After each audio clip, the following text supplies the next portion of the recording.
Hello there, my name's Dr. Adam Hounslow-Eyre, and I'm the Programme Leader for Education Studies here at Bishop Grosseteste University.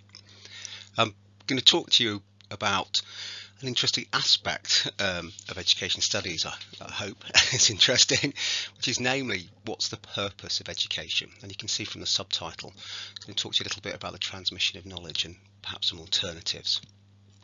You might think that that's actually quite an interesting initial subject for me as somebody who works in education studies, to have some idea about what the purpose of education is.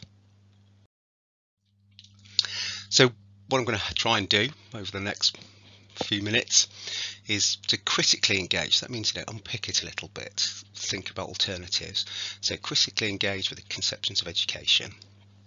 I'm going to get you to think about some of the contrasts perhaps between education and what we call in academic terms schooling, and I'm going to sort of introduce you to some sort of elements of academic practice. Now I'm saying that they're elements of academic practice at university, but they're probably elements of academic practice that you currently do as well.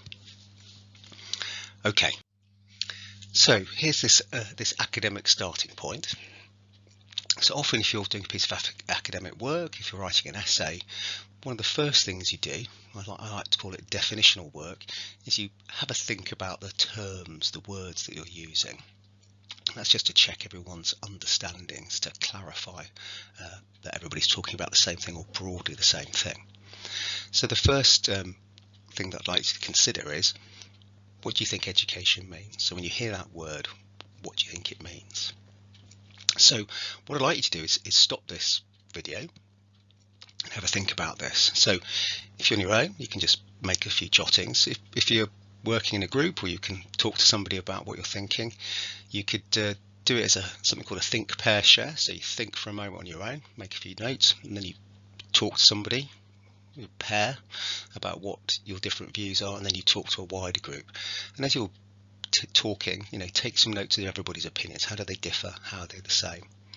So I'm going to encourage you to stop this tape perhaps just for 2 or 3 minutes and have a bit of a chat if you have that opportunity, but definitely make a few notes.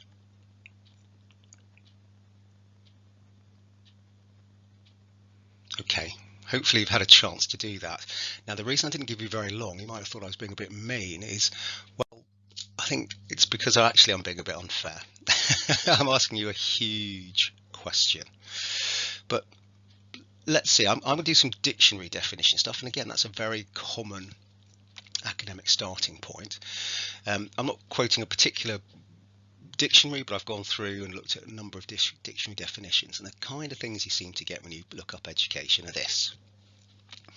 It's the process of receiving or giving systematic instruction, and it often says either in a school or a university, so it gives a setting in which it happens.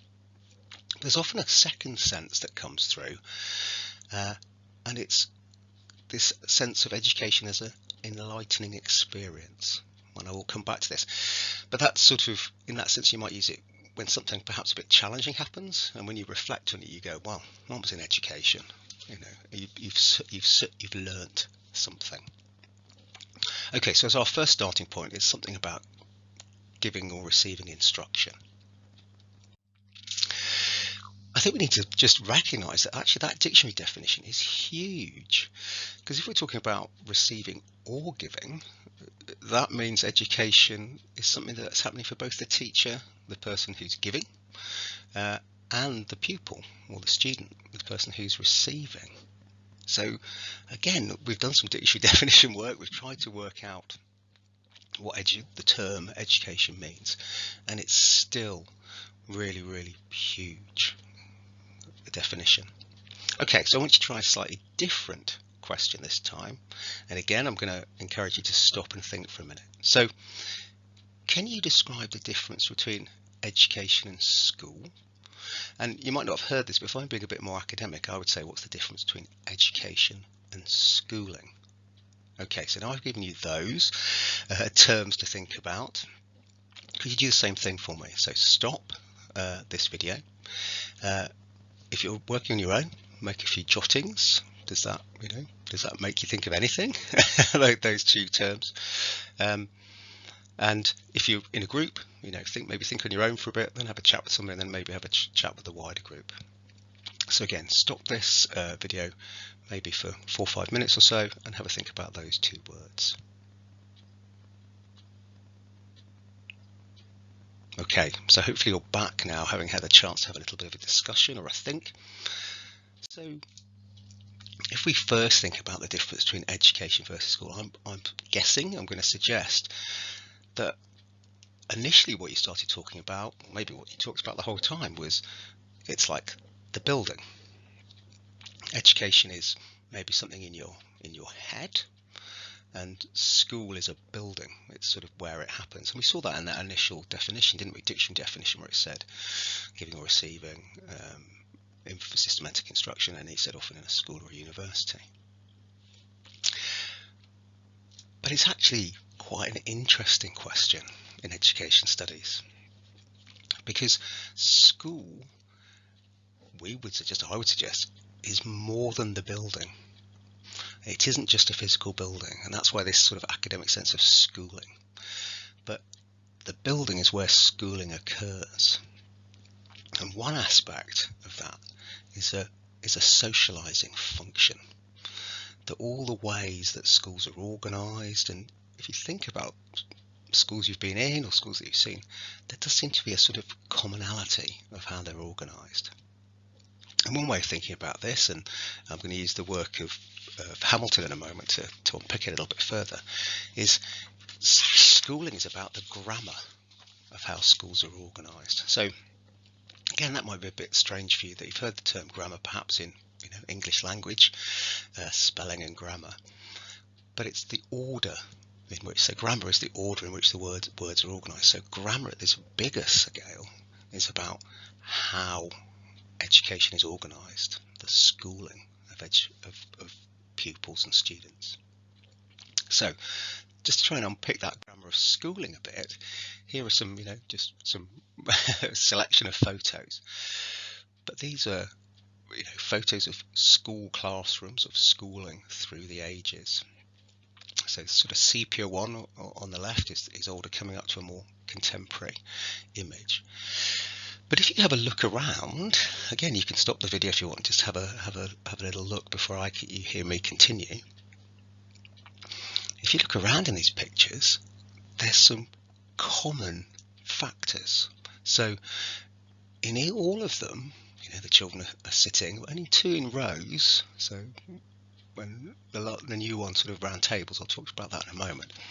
But if you look around, there's a lot of other sorts of grammar. So there's usually something on the walls, and that is sort of helpful information that's displayed. The learners are organised around desks, and hope for those desks at a school at a child sort of size.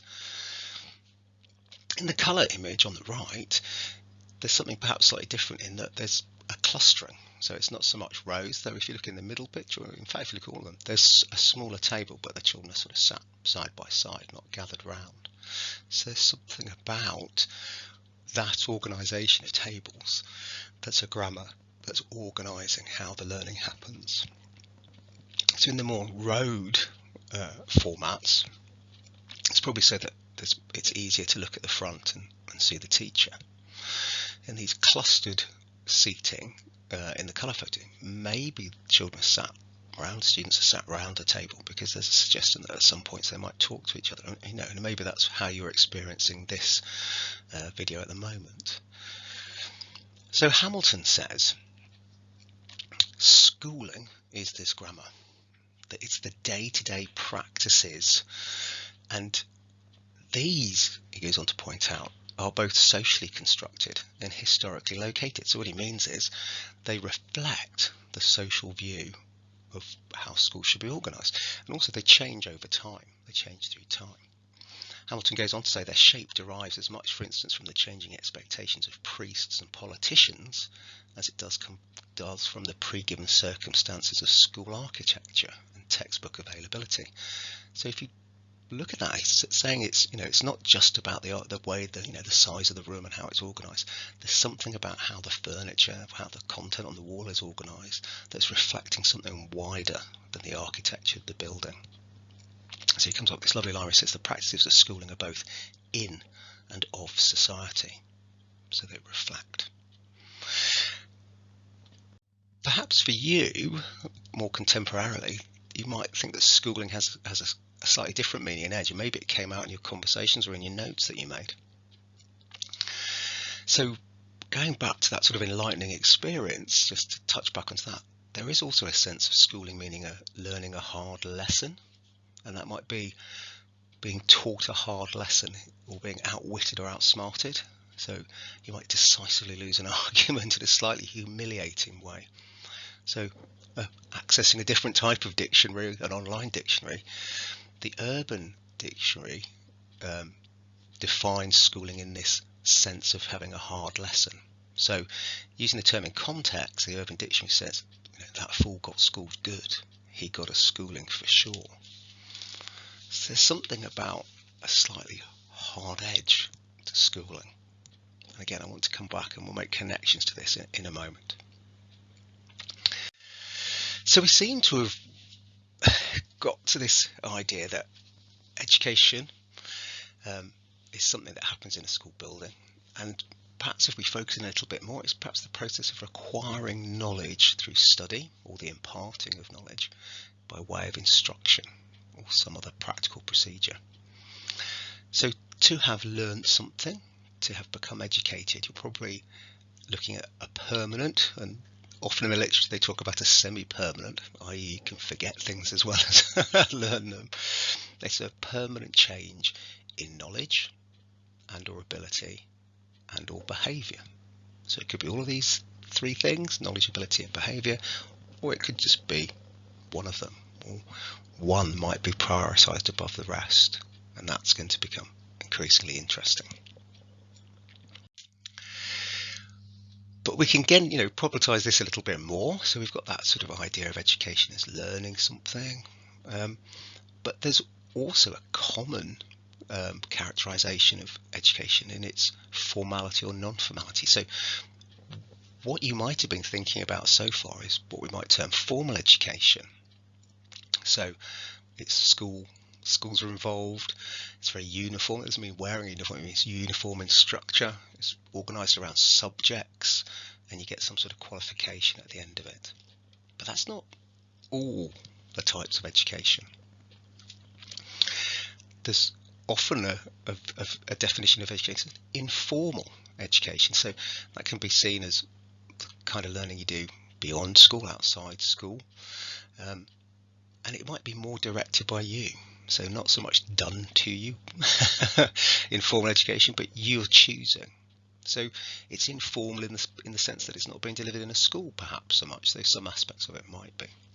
And then to finish this, you can have non-formal education, and this is sort of perhaps your life, that as you're going through life, as you're getting older, you're picking up knowledge and skills and behaviours. So if you look at that non-formal education definition there, it's learning from experience, from home, from the environment, and perhaps from work, from a job, a part-time job or something that you do. So this initial meaning of what is education does have this number of dimensions.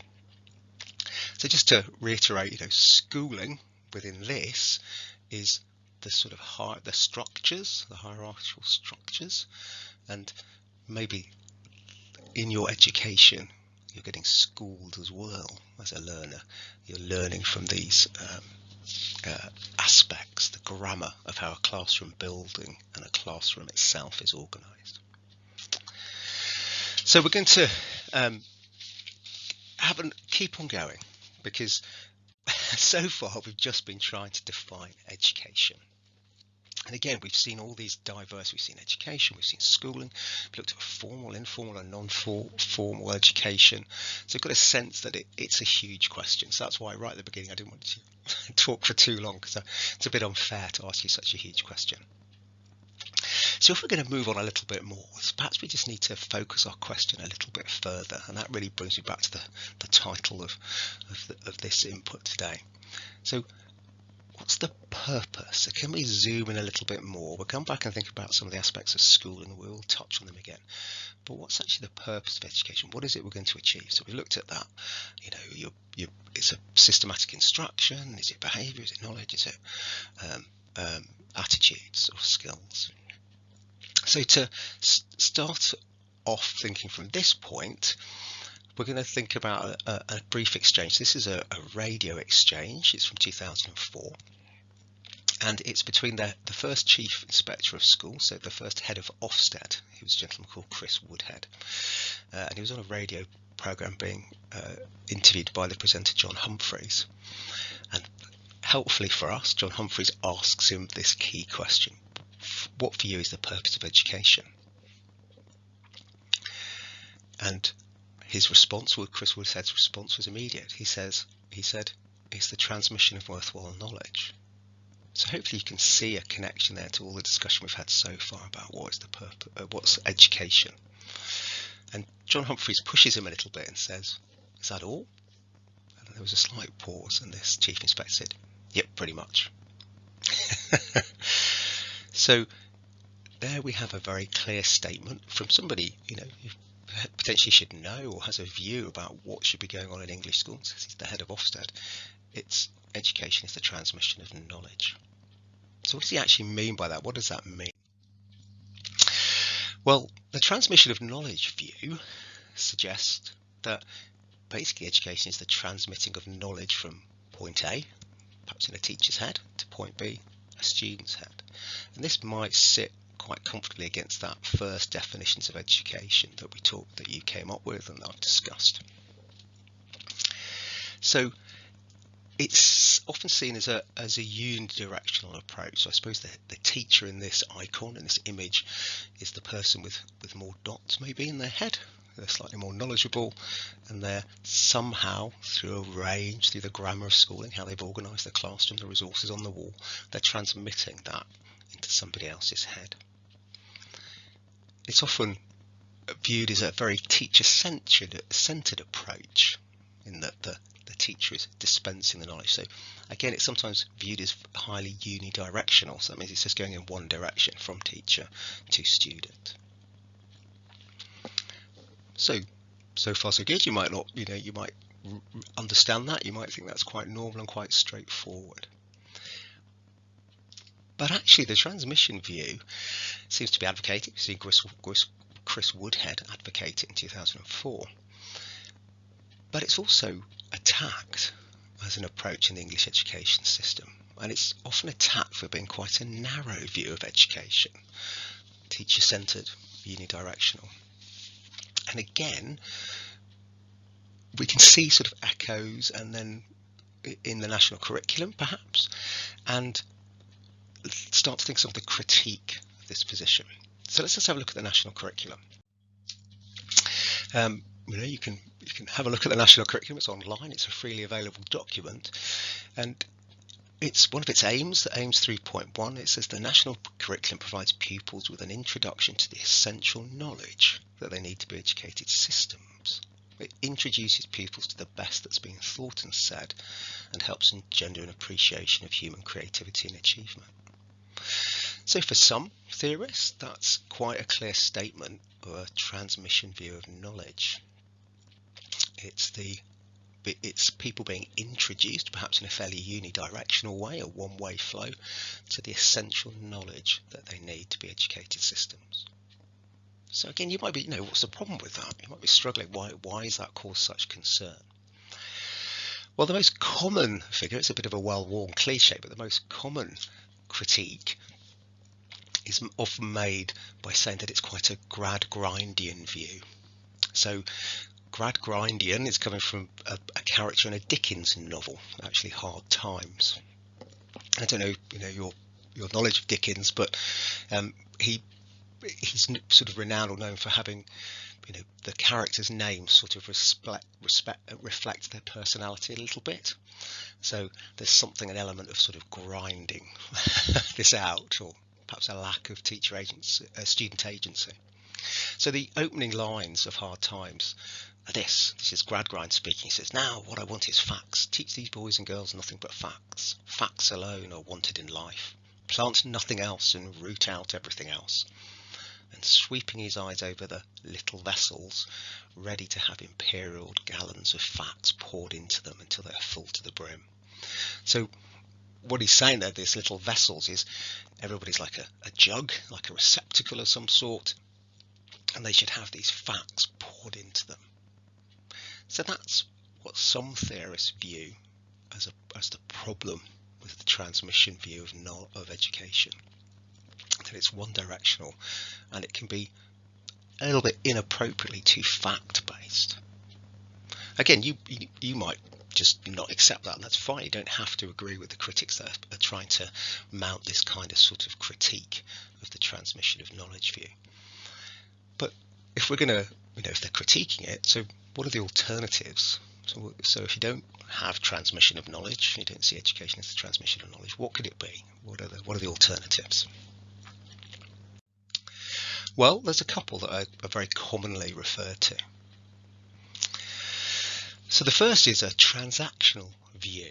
And again, I'm trying to use an icon, an image to sort of illustrate this. The transactional view tends to see that actually education is the process of creating situations where students are able to interact and construct knowledge.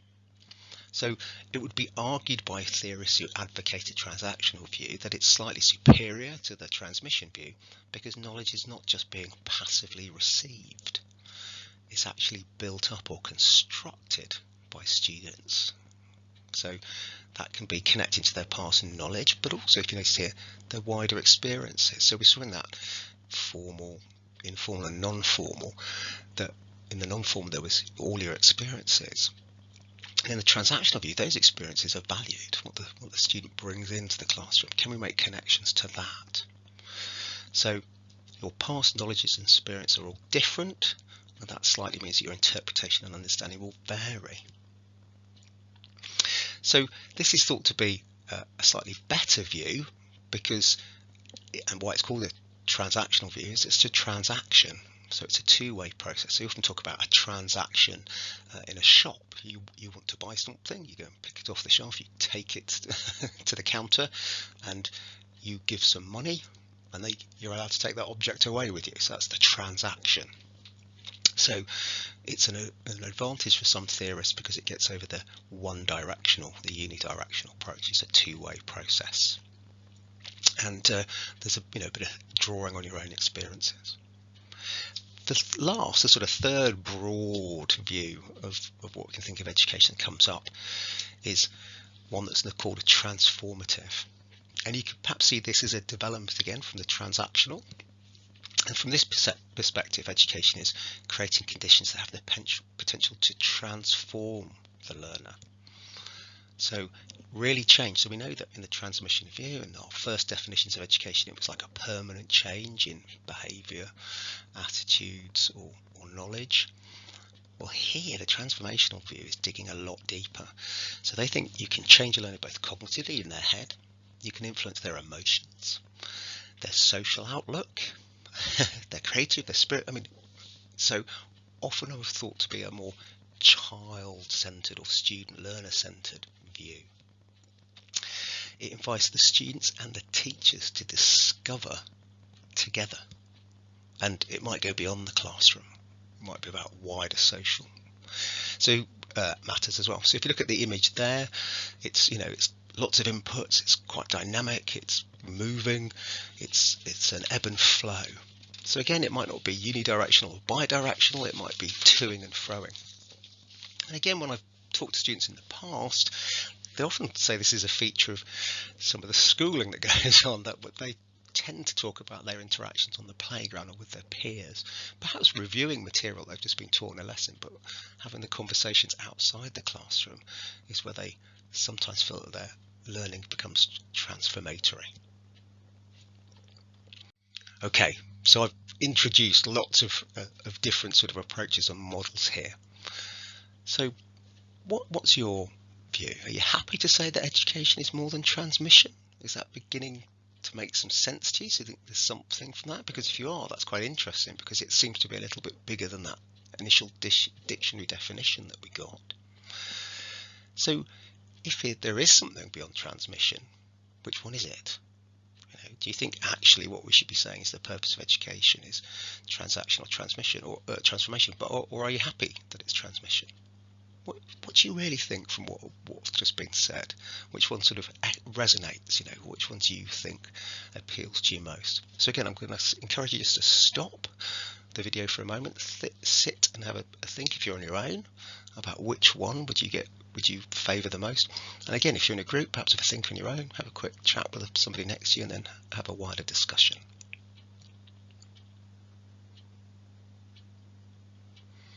Okay, so hopefully you've had a chance to consider that one, and maybe you're favouring one of these three.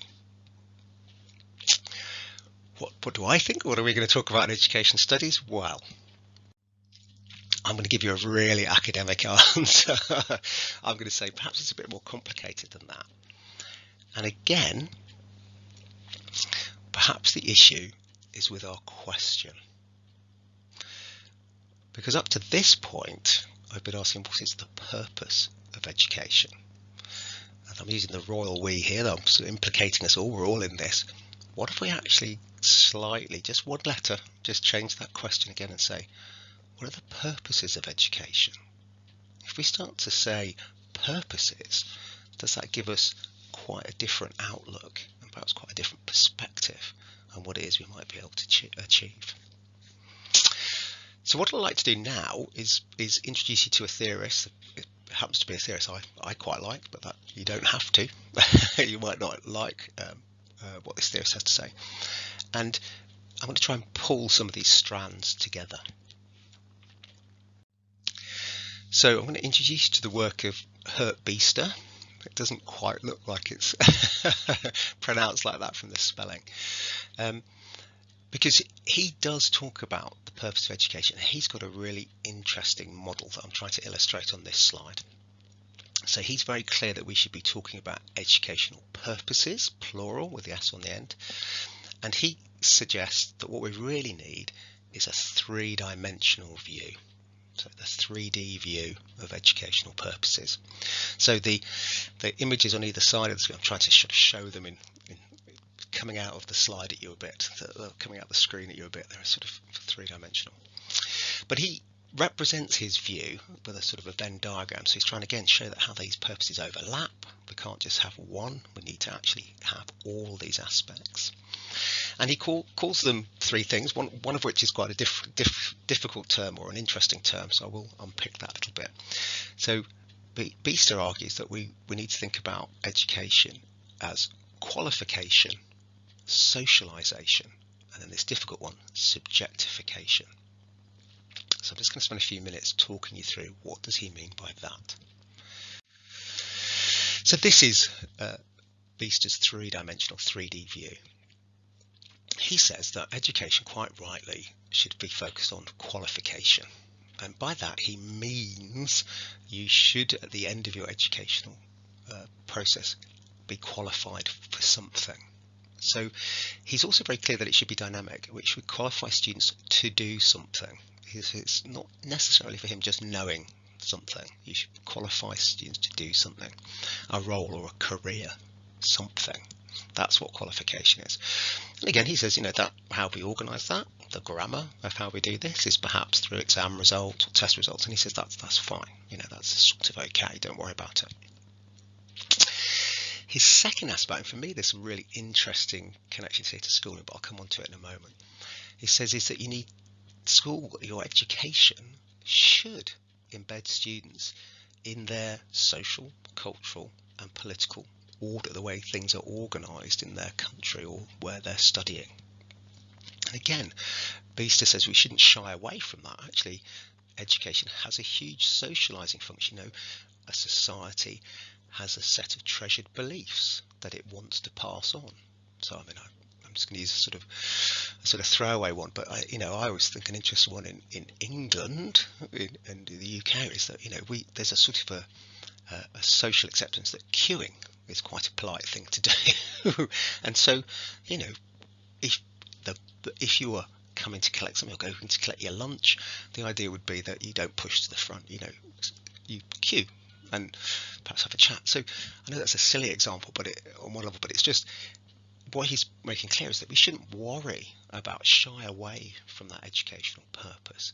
Perhaps we should just talk about it more explicitly, point it out as we go along. The reason we're organising the lesson like this is this, the reason this is organised like this. So some of that grammar of schooling should be disclosed. And then this last phrase, which is a bit hard perhaps initially to grasp. So he calls this subjectification. I really do like this phrase. And he says that actually this is sort of the opposite of socialisation. So socialisation is embedding students in their social, cultural and political order, sort of getting them to understand the wider context in which they work. But he says also education should allow you to become more individual, more autonomous and independent in your thinking. But he goes really deep, he pushes on beyond that. He says it's also helping you understand how you're unique, how you're different from everybody else. And that is okay. That is a good thing, that you're unique and different from everybody else. So the reason he thinks subjectification is really, really important is he says if you don't get down to that level, something's missing in education, because he says once you're a unique, autonomous, independent individual learner, you can actually, and the reason I've got this red line is that you can challenge the socialisation or question it that you're receiving. You can critically engage with the social, cultural and political order that you're in, and maybe commit to changing it in the future. And also you can challenge the qualification you're receiving, think about whether it is appropriate, or you can pick your own path through it.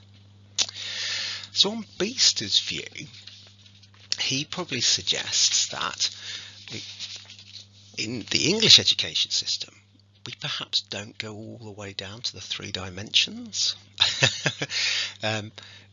We stay perhaps at the level of qualification, socialisation. There's not enough comment on the subjectification. So I'm going to try and put these together, but perhaps even initially you can see there's something in Biester's work that might make a connection to the transformational view of education.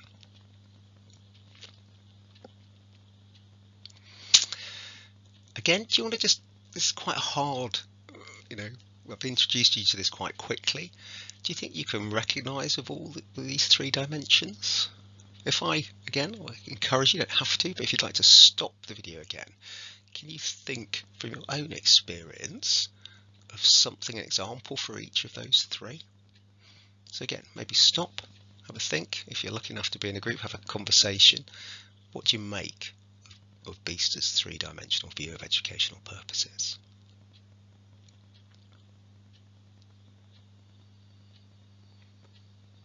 Okay, hopefully you've had a chance to think a little bit further about that. So what I'd like to do now is I'm going to try and draw this together, but this is my own thinking. And it's only a speculative suggestion. I'm not saying that I'm right, and this is, if you come to university, this is what it's like. We don't talk to you about this is the right answer. We'll show you things, and we want you to engage and you to think. So again, you could say we're thinking of education as transformation, maybe. But the reason I'm going to share this speculative suggestion with you is because, again, it's very like what one part of my academic work and what academics do. So often academics go to a conference and they'll give a paper. So it sounds a bit of a thing, but it basically means you stand up and you say, this is my current thinking. I'm sort of trying to write this down. I'm going to write it into an article that might go into a journal. And the reason you give a conference paper is you want people to feed back to you. You want to get people's responses and reactions. So I'm going to try and sort of make a connection now between Biester's work and the views of education that we've seen. So here we've got Biester's 3 dimensions: qualification, socialisation and subjectification. So from what we discussed at the beginning, we might think that qualification aspect is the bit that is transmission. That's how that would go about. But I actually want to suggest maybe we don't locate transmission there.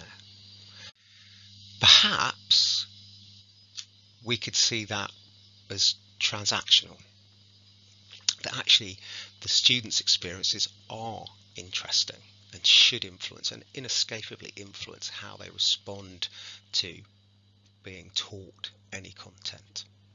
So Biester's qualification might capture the transactional notion concept of education.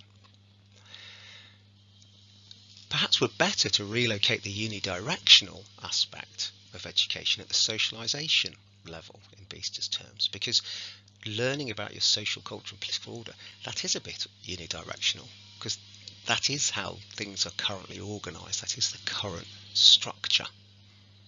So that's where we would see that. And then perhaps this subjectification captures the transformational elements, because you might remember that the definition of that was it changes the learner on social, emotional, cognitive, and this aspect of Biester's work that you're becoming a unique individual, excuse me, becoming more autonomous, that is a change to you personally, and that perhaps is this kind of transformational.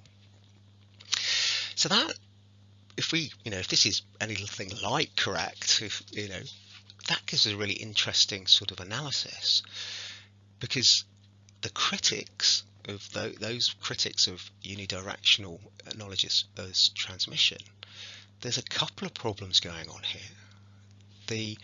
It's slightly unidirectional, it's not open to other modes of learning, but perhaps it's got it in the wrong place. It's inappropriately putting that kind of approach at the qualification level, like I showed a few seconds ago on the slides. And for Biester, that would be a huge problem.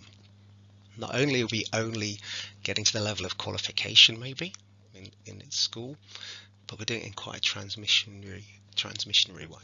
So in a sense, it's a double error. But as I said, this is just a very speculative suggestion. This is my sort of take on this, and you might fundamentally disagree, and that's absolutely fine. So again, some of you might be bursting to say something. You might, if you're viewing this as a group, so you're really free to stop the video again and just what do you make of this speculative suggestions? Does it make sense? Can you see there's connections between Biester and these different views of the purpose of education?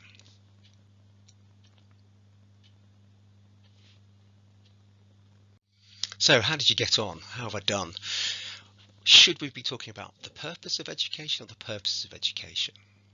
Would you say actually it is mainly transmission of knowledge, or can you see a place for other dimensions? As I say, this isn't about me telling you what to think, it's just to open up the debate and the conversation and see where you place yourself. What I hope this might have helped you with, or what might encourage you to think about, is to look at some broader aspects of your education and perhaps schooling differently in future. So the schooling, the way your education is organised, as Hamilton says, is in and of society. So there actually is some really significant social, cultural and political values perhaps that are being embedded in you through the building, through the way your education is organised, through the grammar of what you're experiencing. For me, I was a primary school teacher and a primary school head teacher. Why do we spend so much time on these, these things like the Christmas play? Perhaps I hope you have some fond memories, and perhaps this aspect of your education is really significant to you now. All of this is about us embedding cultural and social values, and it is. I'm not. Perhaps Biester's argument that we're only at a level of qualification is a bit overstated. There are these broader aspects, but interestingly, you don't perhaps look at it back now, given Biester's analysis, don't look at it just as a fun activity. There's something really significant going on at the level of socialization here, and it's a really, really important part of education and schooling. So really, I'm not going to leave you with any answers. It was just to have a first think about some of the complexities, some of the things we talk about in education studies a lot here at the university. I suppose what I'm hoping is that perhaps following Biester's three-dimensional model, you might now think perhaps it's the subjectification dimension of education that's quite interesting and insignificant. And perhaps it's on its way to enabling you to become a subject, an individual. As Mark Twain famously said, I never let my schooling interfere with my education. And again, I think he's probably seeing that in quite a transformatory way. And if you can start to play with these concepts, perhaps you could start to see the wider schooling, the wider purposes of education as transformatory. And in that sense, your education you might view as an enlightening experience. Thank you so much. If you want to look at any of the resources, the Biester's work is available online. I mean, I don't think it's behind a paywall. If you want to look at his work more, you can. So I hope you've enjoyed that. I hope it's made you think a little bit about the purpose or purposes of education. And it's given you a little bit of an insight to the kind of things that are discussed on an education studies degree here at Bishop Grosseteste University. Thanks ever so much for listening.